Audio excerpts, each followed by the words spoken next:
Hello students, welcome to my channel Jishu learning centre. आई होप आप सब ठीक होंगे अपनी अपनी जगह पर। तो बच्चों, आपको पता ही है हमने class 10th first chapter maths का रियल नंबर की सीरीज़ जो है हमने शुरू की है। तो फर्स्ट एक्सरसाइज के 1 to 4 क्वेश्चन हमने डिस्कस कर लिए हैं लास्ट वीडियोज़ में। तो इस वीडियो में हम क्वेश्चन नंबर 5, 6 एंड 7 जो है डिस्कस करेंगे और इसी के साथ आज आपकी एक्सरसाइज 1.1 ख़त्म हो जाएगी। होपफुली आपको समझ आ रहा होगा, लेकिन फिर भी अगर आपका कोई बच्चे डाउट रहता है तो आप कमेंट सेक्शन में अपने डाउट्स लिख सकते हैं, ठीक है। तो आज हम क्वेश्चन नंबर 5 जो है पहले डिस्कस करते हैं।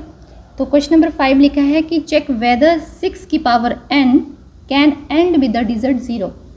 मतलब कि 6 की पावर n को अगर हम सॉल्व करते हैं तो n यहाँ पर दिया है for any natural number n हमें क्या दिया बच्चे? Natural number. तो नेचुरल नंबर आपको पता है काउंटिंग नंबर्स होते हैं, दैट स्टार्ट्स फ्रॉम 1।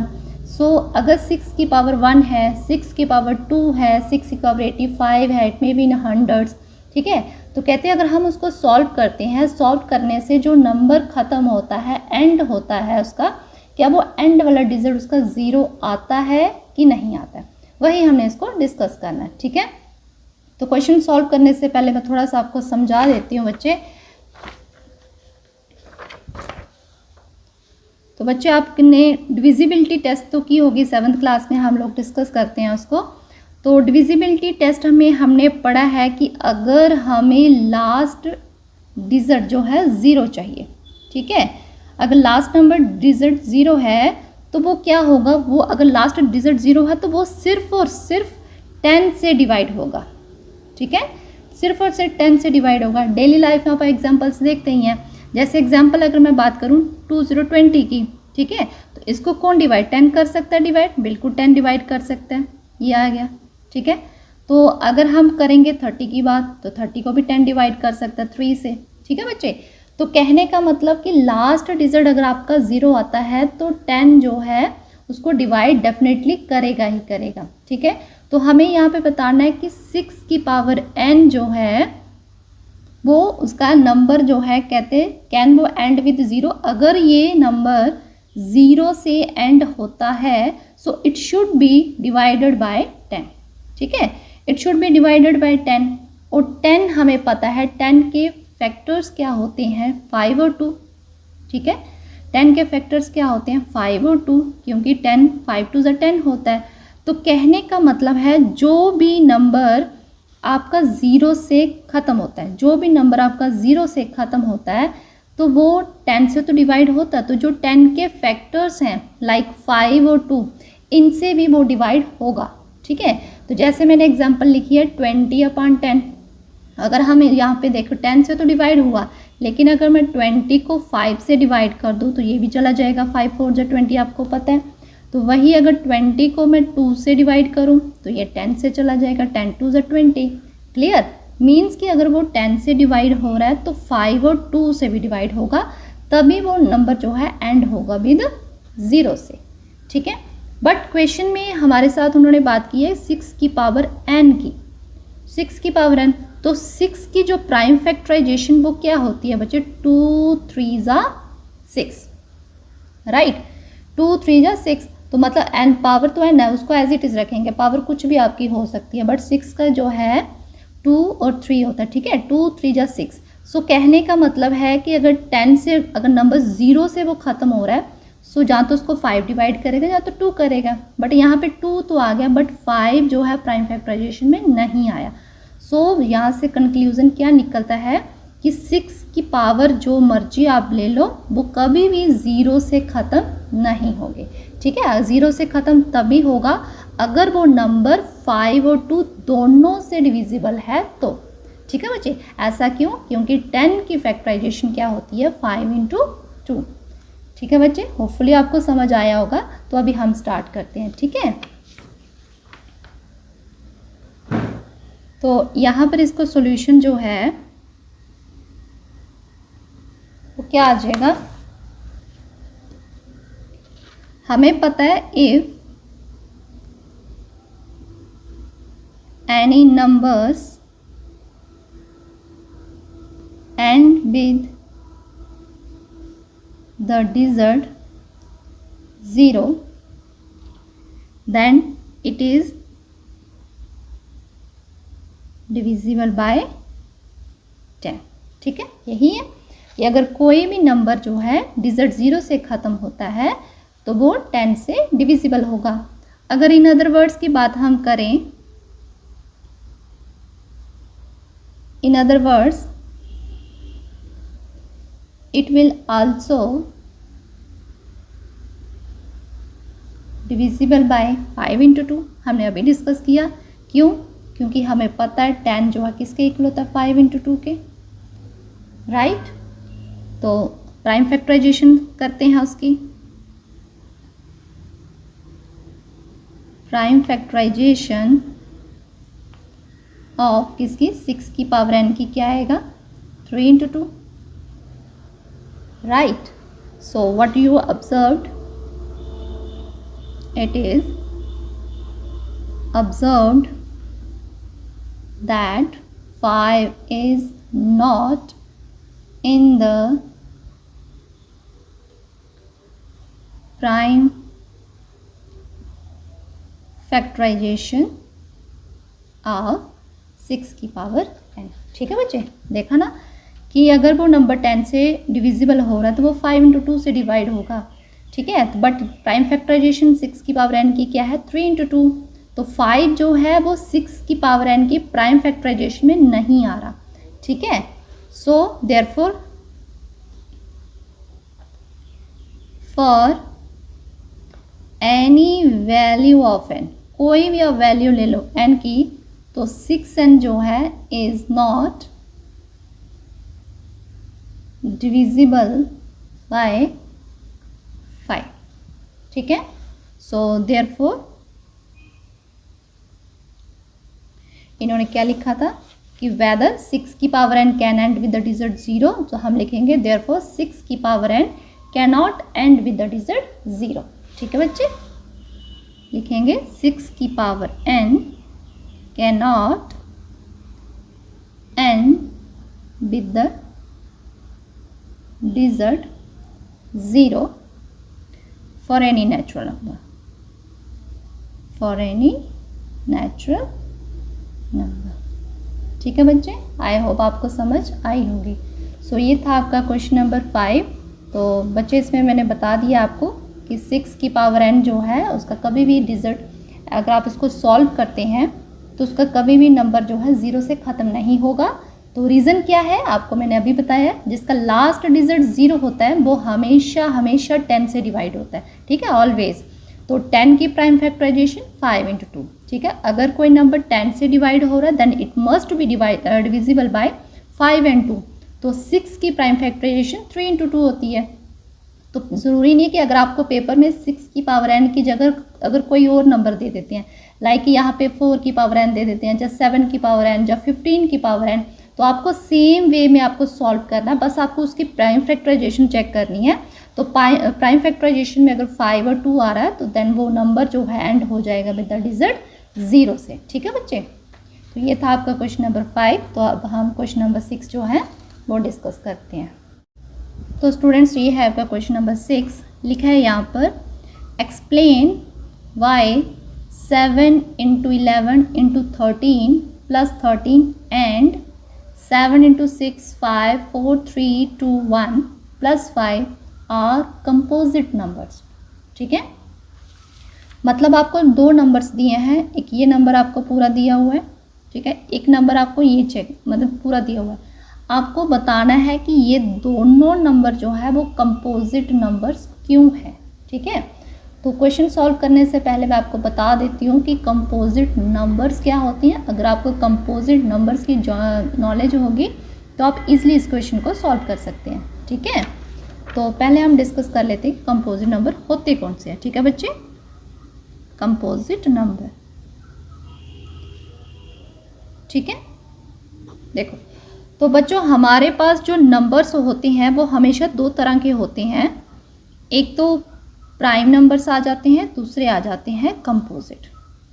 ठीक है, तो प्राइम नंबर्स क्या होते हैं मैंने बताया था आपको पिछली वीडियोस में। तो प्राइम नंबर्स होते हैं जिसके सिर्फ 2 फैक्टर्स होते हैं। ठीक है, जिसके सिर्फ 2 फैक्टर्स होते हैं। वो फैक्टर कौन सा रहेगा याद रखना, हमेशा 1 रहेगा एंड जो नंबर होगा वो इटसेल्फ रहेगा, 1 एंड नंबर इटसेल्फ, ठीक है, 1 एंड नंबर इटसेल्फ। तो कंपोजिट नंबर की बात करें, यहाँ पर 2 फैक्टर्स की बात होती है, बट यहाँ पर मोर देन 2 फैक्टर्स की बात होती है, मोर देन 2 फैक्टर्स। अब कौन से 2 फैक्टर्स से ज़्यादा? ये जो 2 फैक्टर्स यही वाले, मतलब कि 1 एंड जो नंबर इटसेल्फ आएगा, सॉरी, जो नंबर इटसेल्फ आएगा, इनके अलावा अगर आपका कोई फैक्टर बन जाता है, वो चाहे आपका 1 ही बने, चाहे 2 बन जाए, चाहे 3 बन जाए, ठीक है, मतलब मिनिमम तो आपके 3 होने चाहिए। मोर देन 2 फैक्टर्स की बात की है, ये 2 फैक्टर कौन से रहेंगे? Number and 1 itself. इनके अलावा अगर कोई और आपका फैक्टर बन जाता है, देन वो नंबर जो होगा आपका कंपोजिट नंबर होगा, ठीक है बच्चे। एग्जाम्पल ले लेते हैं, जैसे अगर मैं यहाँ पर 7 की बात करूँगी तो 7 देखो, आप जान तो इसको 1 डिवाइड करेगा, जान तो 7 डिवाइड करेगा, ठीक है। तो यहाँ पर 2 ही नंबर आ रहे हैं, 1 तो हमेशा आपको पता, 1 तो हर किसी का डिविजिबल होता है, तो 7 को और कौन डिवाइड कर सकता है? आपका 7 कर सकता है। तो यहाँ पर अगर मैं बात करूँगी 8 की, तो 8 को कौन? 1 भी डिवाइड कर सकता है, 2 भी कर सकता है, 4 भी कर सकता है, और 8 इटसेल्फ कर सकता है। देखो 1 एंड नंबर इटसेल्फ, ठीक है, 1 एंड नंबर इटसेल्फ, इनके अलावा बाकी आपके फैक्टर्स होने चाहिए, तो वो होते हैं हमारे कंपोजिट नंबर्स, ठीक है बच्चे। तो अभी हम क्वेश्चन डिस्कस करते हैं, होपफुली आपको समझ आया होगा। Composite number simply you can say having more than 2 factors, ठीक है बच्चे।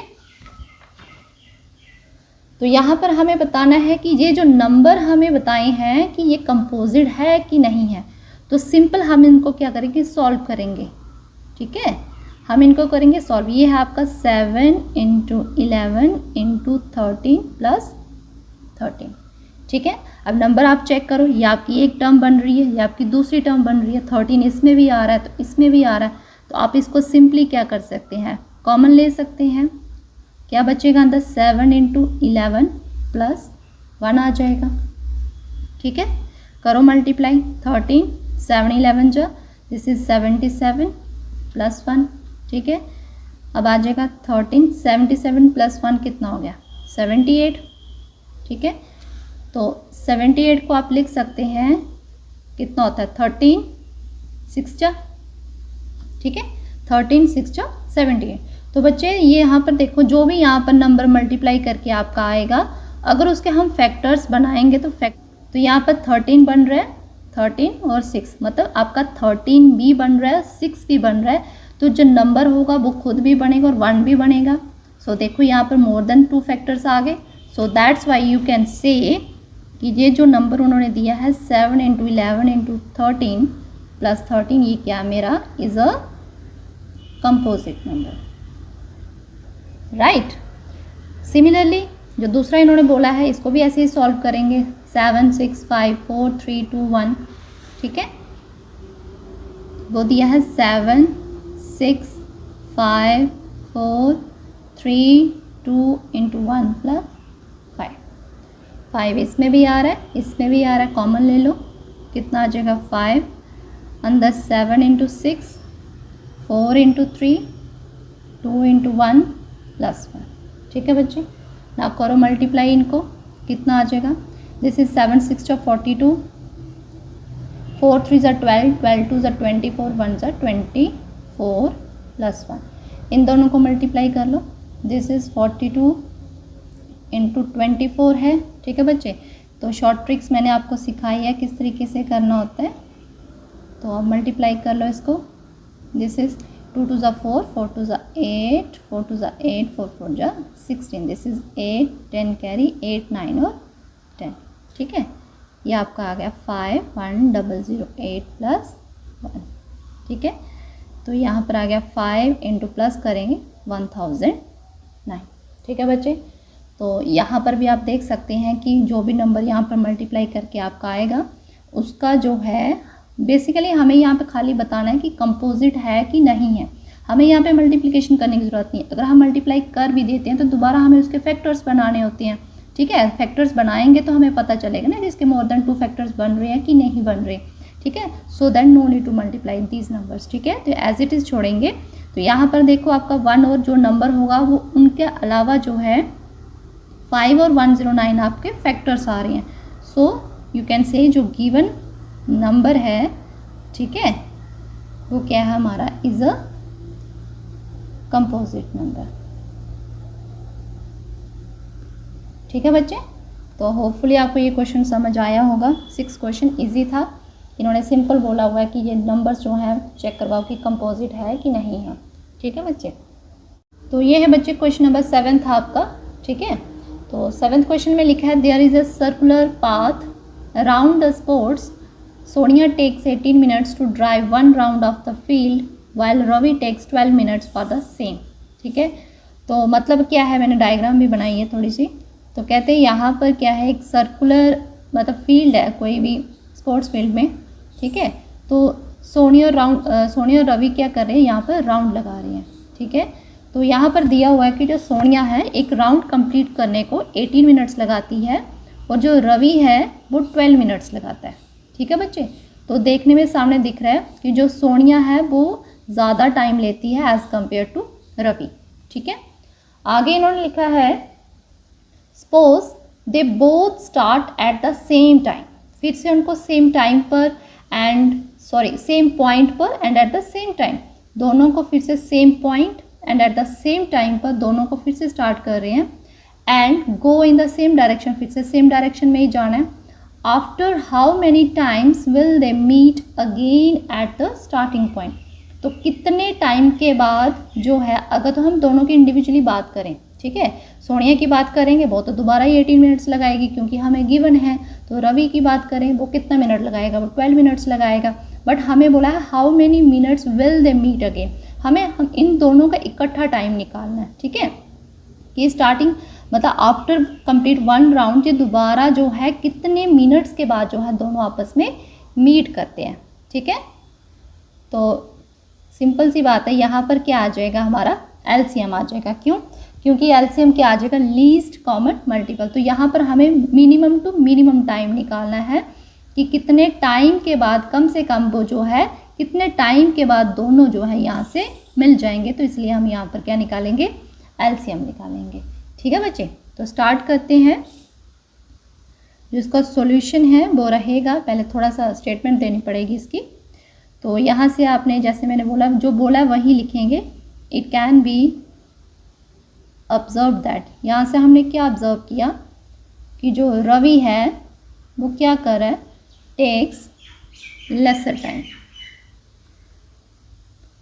ठीक है, लेसर टाइम देन किससे, सोनिया से, Sonia for completing 1 round of the circular path.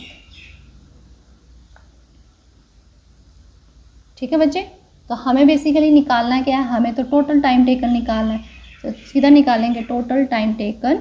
Therefore जो टोटल टाइम होगा, total time taken by Sonia and Ravi for completing this round of circular path क्या हो जाएगा, मैंने अभी बताया, will be the LCM। ठीक है, will be the LCM of time taken। LCM किसका आएगा, time taken by both Sonia and Ravi, इन दोनों का हम क्या निकालेंगे, LCM निकालेंगे। दैट इज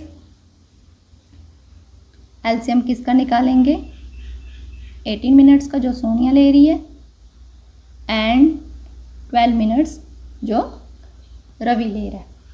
तो एलसीएम बच्चे आपको आता ही है, कैसे निकालते हैं आपने सीखा है, ये आपको आता पता है। 2 × 2, 2 2 4 रहेगा। तो 4 इधर कर लेते हैं इसको ऐसे,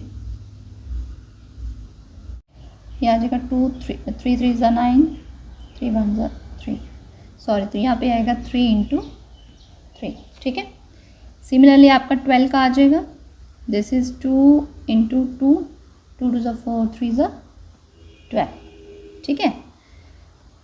तो एलसीएम देख लो क्या आएगा, जो कॉमन है मैंने सिखाया उसको 1 टाइम लिखना है, 3 भी कॉमन है, इनको एज इट इज़ लिखेंगे, कितना आ जाएगा 2 3 जा 6, 6 3 जा 18, 18 2 जा 36।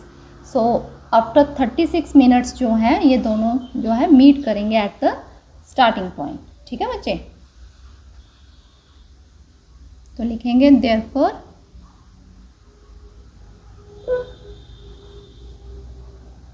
Ravi and Sonia will meet again at the starting point after, जो एलसीएम आया वो आएगा 36 मिनट्स, ठीक है बच्चे। तो ये था क्वेश्चन नंबर आपका 7, होपफुली आपको समझ आया होगा। तो आज हमने डिस्कस किए हैं क्वेश्चन नंबर 5, 6 एंड 7, तो तीनों आपको समझ आए होंगे। अगर फिर भी आपका डाउट है तो आप कमेंट सेक्शन में पूछ सकते हैं बच्चे। तो इसी के साथ जो है आपकी फर्स्ट एक्सरसाइज ख़त्म होती है, तो कल हम जो है सेकेंड एक्सरसाइज शुरू करेंगे। तो वीडियो समझ आई होगी तो लाइक कर देना, सब्सक्राइब कर देना, शेयर कर देना। Thank you for watching my video.